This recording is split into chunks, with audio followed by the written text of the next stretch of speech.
Hi, everyone, and welcome back to Reflect Forward. I'm your host, Carrie Siggins, and I'm so glad you were here today. Today, we're going to talk about persuasion.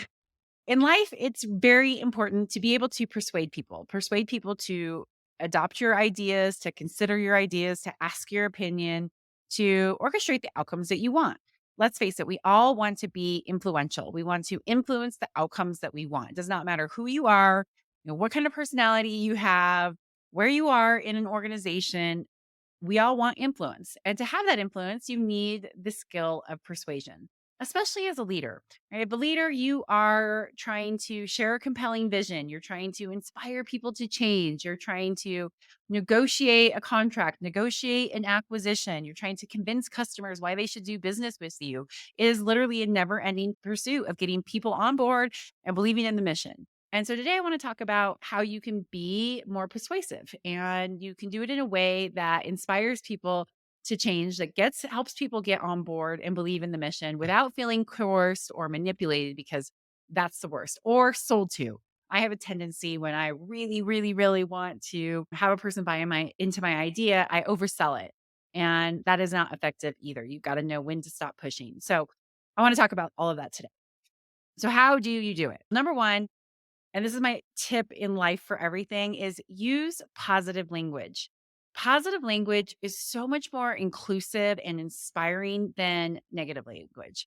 And a lot of leaders use fear-based language to try to persuade and motivate people, but that's not high impact. That's not people focused. It's not really the right way to inspire lasting change. And in my opinion, positive language is the secret weapon. Let's face it, people always want to hear, yes, do more of this. That's great. Or, hey, if we do this, this is what success looks like. And yes, there are these trade offs. And yes, there are these risks, but here are the benefits. That's so much better than if we don't do it this way, we're going to fail. That is not how you inspire people to get on board with what you're trying to achieve. So use positive language. I just had this conversation with one of my employees recently. It was in a little bit different context. We weren't talking about how to persuade somebody, but we were talking about how you inspire people. And we were talking about the use of the words set up to fail versus set up to succeed. And as we were talking through it, and he said something about being set up to fail, I was like, hey, let's actually pause for a minute, because when you say set up to fail, that conjures negative emotions. That puts people on the defense and it puts you in the victim mode. It is not very persuasive to say, if we don't do this, we're going to be set up to fail. Instead, why don't you say something like, let's set ourselves up for the best possible success. If we do it this way, we're so much more likely to be successful in our mission.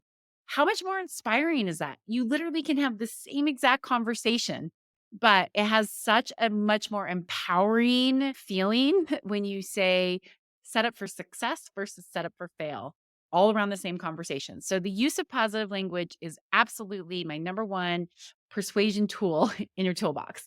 People are going to get on board and be so much more inspired if you use, yes, we can. Let's do this. Here's what success looks like, rather than this will create failure if we don't do this. This is going to be painful if we don't do this. There's a time and a place, of course, for maybe that kind of negative language, but I say use it rarely. Turn everything into a positive statement, even if you're having a tough conversation, and you're so much more likely to get people on board. Negative language causes people to shut down, get defensive, and not really hear what you're saying. The second aspect of being a persuadable leader and a person is that you need to know what you're talking about. You need to be credible. Credibility matters. If you want to persuade people to see something your way, then you better be knowledgeable about what you're talking about. So before you go in to try to persuade someone to buy into your idea, make sure you know the pros and the cons, the risks and the rewards, the potential trade-offs that you're going to have to make. Speak confidently about the change that you want to make, including the outcomes that you want and the risks to get there. People are more likely to be persuaded when they perceive you to be an expert, to know what you're talking about, and believe that you have their best interests at heart. So go in prepared, know what you're talking about. Don't just try to persuade and wing it. I should say credibility matters, and that preparation time will benefit you when you're trying to get people on board with your ideas. The next thing is to listen, and listen carefully. The power of persuasion is not just about convincing people to buy into your idea, it's about listening too. People are much more likely to be persuaded when they feel seen and heard, when their opinion counts. So listen to them, ask their opinions, work it into your ideation, work it into the solution that you're trying to come up with. And don't just listen to the words that are being said, listen to what's not being said. Nuances like tone and body language, all of those things matter. And when you listen well, then you're more likely to pick up on those fears that people have, and then you can address them, bringing people along, not just ignoring it. So that brings me to my next tip: ask questions. Curiosity is one of the most important traits that leaders can have, especially when you're trying to get people to buy into a mission or an idea or a movement. You need to be curious about people. You need to be curious about their motives so that you can help orchestrate the outcome that you want. Why? Well, when you understand what their fears are, their perceptions, their concerns, then you can mold the way that you are talking about your idea to address those concerns. You might miss a whole idea or something that is really important because you didn't ask enough questions and didn't give room for people to speak up and say their piece or to ask their questions themselves. So ask people directly about their concerns, ask them what ideas they have, show that you care about their opinions. And you might learn something that helps move the needle, that helps move things along a little bit more. Or you might get a new piece of information that helps you change your mind. I just did this recently. I had an idea about how I wanted to structure a team, and I really liked my idea. I thought that there was some goodness with it. And I called a trusted person on my team and I said, "Hey, what do you think about this idea?" And he gave me really honest feedback. He said, "Look, I understand what you're trying to do and I appreciate the intention behind it, but here are some of the downfalls. Here's some of the risks that would come with it. And I'm not sure that's the right time for it or if it's the right thing for the company. Maybe we just need to do what we're doing for a little bit longer and give it a chance to work out." And I so appreciated that wisdom. And if I wouldn't have called him and asked him about it, then I would not have this different type of perception that definitely helped me rethink how I wanted to pitch this new organizational structure within the company. So I was really, really appreciative of his feedback, and it would not have happened if I just wouldn't have asked some questions. That leads me to being willing to compromise. Give and take always matters when you are trying to get people on board with a new idea or with change, when you're trying to orchestrate an outcome. Coming to mutual agreement is always better in the long run than just trying to force your idea through, trying to force the change through. Remember, being a high impact leader is not about always getting your way. It's about creating a shared vision that people buy into. When you compromise, it's so much easier to persuade people to join into the movement because they feel like they have the ability to impact the idea, to impact the movement, to impact their work or their effort on whatever you're working on. So, compromise is really important. Just don't come in trying to shove your way down their throats without hearing what they have to say, considering their opinions and ideas, and compromising it as you are finding a solution that will work for everybody. The next thing is to give people space. You might be really, really excited about something and you want people to get on board and just see your vision and go, "Yes, that's a great idea." But that's unfair and unreasonable. People aren't necessarily going to get on board immediately. They need time to process. So give them time to process. Let them come to terms on what agreeing or even disagreeing means to them.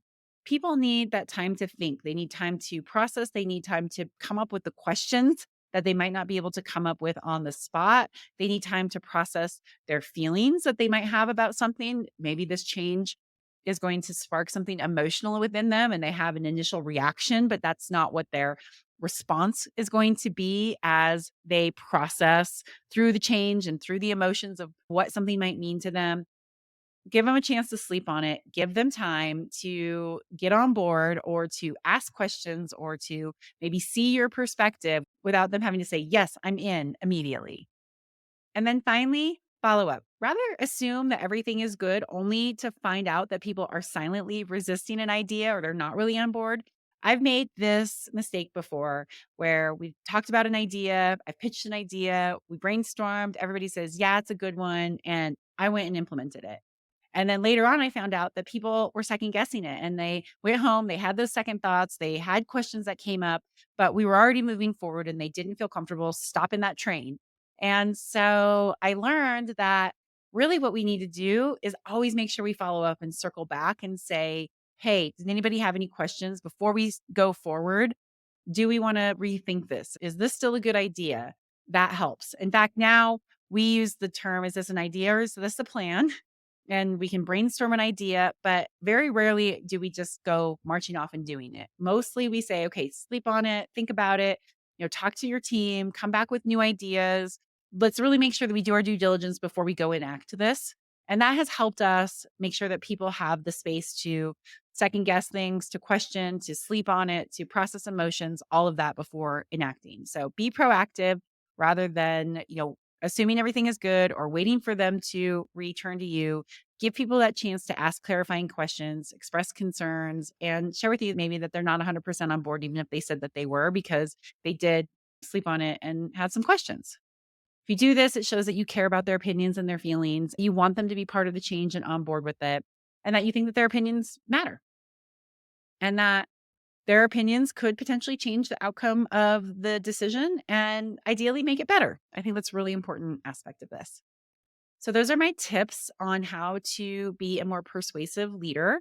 There's lots of other things that you can do, but these are the things that I really think about. Use positive language, make sure I know what I'm talking about, that I'm prepared, listen carefully, ask questions, be willing to compromise, give people space to process, and always follow up. I think this is a really good model for being able to get people to buy into an idea and into a mission. Okay, on to my question of the week. So, my question of the week comes from a friend of mine who said, I made a huge mistake at work, KP, and I feel terrible and it's causing me all kinds of anxiety. How should I manage through this situation?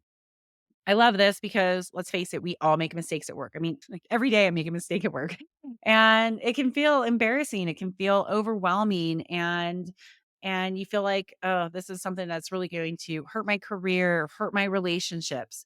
You have that emotional response where your hands get clammy and your heart races and you can't sleep because you just spiral on the mistake you made. So I get it.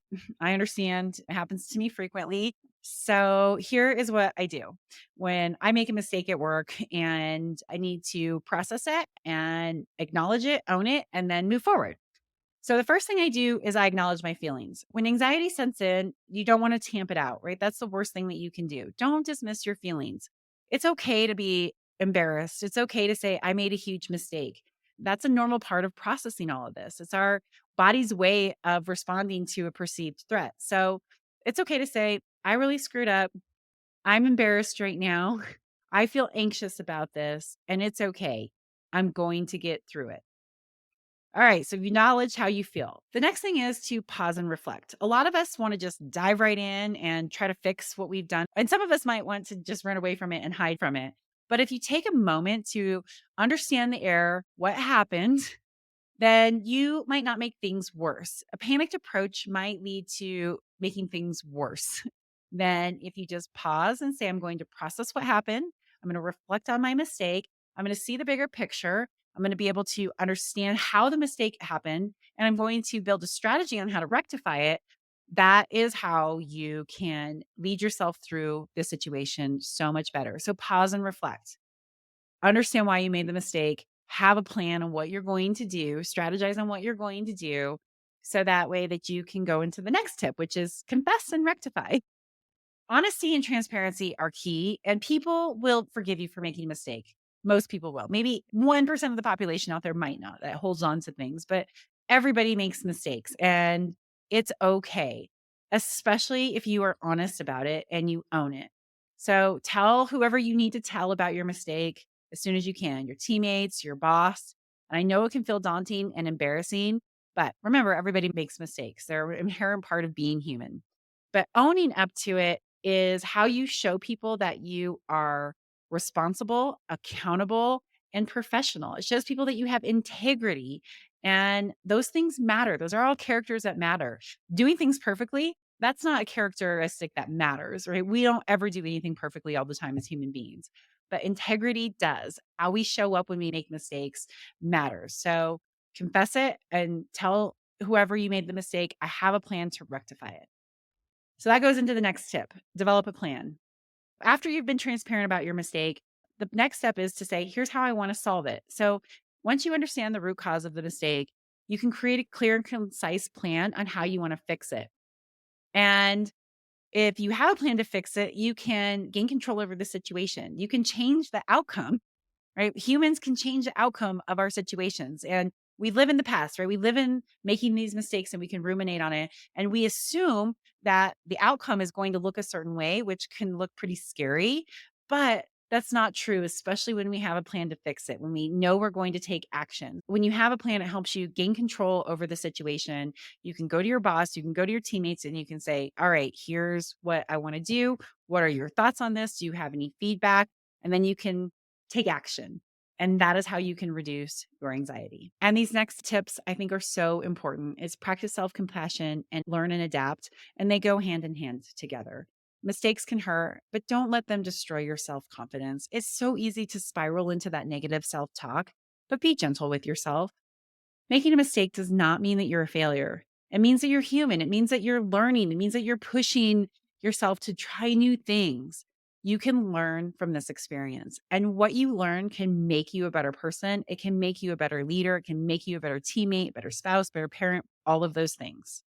And that's why learning and adapting matters. No one ever says, oh, that was so easy. I did it perfectly. I learned so much. No, it's when we screw up that the growth happens because we have to learn how to get through it. We have to be resilient. We have to bounce back from it. So take some time to learn the lessons that you need to learn from the mistake. Use it as a stepping stone for your professional development. My biggest mistakes have been my biggest growth opportunities, but only because I've chosen to learn and adapt from it. So have a growth mindset. Say, if I screw up, I'm going to learn from it. I'm going to do everything I can to make the situation as good as I possibly can, to make this as powerful of a learning situation as I can so that I can be better going forward. And then finally, as always, if anxiety is getting the best of you, consult a mentor or a therapist or a coach. It's beneficial to talk it out with somebody if it is really causing you a lot of mental distress. Mental health matters. Your well-being matters. And if you can't go through these steps on your own, then it's okay. Ask for help. There is nothing wrong with asking for help. In fact, there's so much courage in asking for help. So talk to somebody if you need to talk to somebody. If your anxiety is getting the best of you, seek help and have them help you walk through these steps, help you analyze what happened and help you put together a plan so that you can practice these things. You can practice self compassion and you can learn and adapt, but get through it with the support system that you need. In the end, it's crucial to understand that mistakes are part of the journey. In fact, they should be part of the journey. It's not an indication of your worthiness or your capacity as a human being or your capability as an employee or a leader. It's part of our growth. It's part of what we do. Just like kids make mistakes so they learn, adults do the same thing. So if you use these tips, you can manage that anxiety. You can recover with grace. You can recover with gratitude and you can grow as a professional. And that's what we are all here to do. All right. That is this week's episode of Reflect Forward. I hope this was jam packed with all kinds of good tips for you. I appreciate you tuning in and listening. If you like this podcast, please write a review, share it with a friend, subscribe to it. It always helps with the algorithms. And check out my new book. It's out in October. If you're interested in it, it's called The Ownership Mindset, a handbook for transforming your life and leadership. It's filled with actionable advice and stories, just like these podcasts are. And I would really appreciate if you pre-order one. So you can go to my website, you can go to Amazon, you can go to Barnes & Noble, just search The Ownership Mindset, Carrie Siggins, and you can find it. So with that, I will leave you. Have a great day. Thanks so much. See you next week.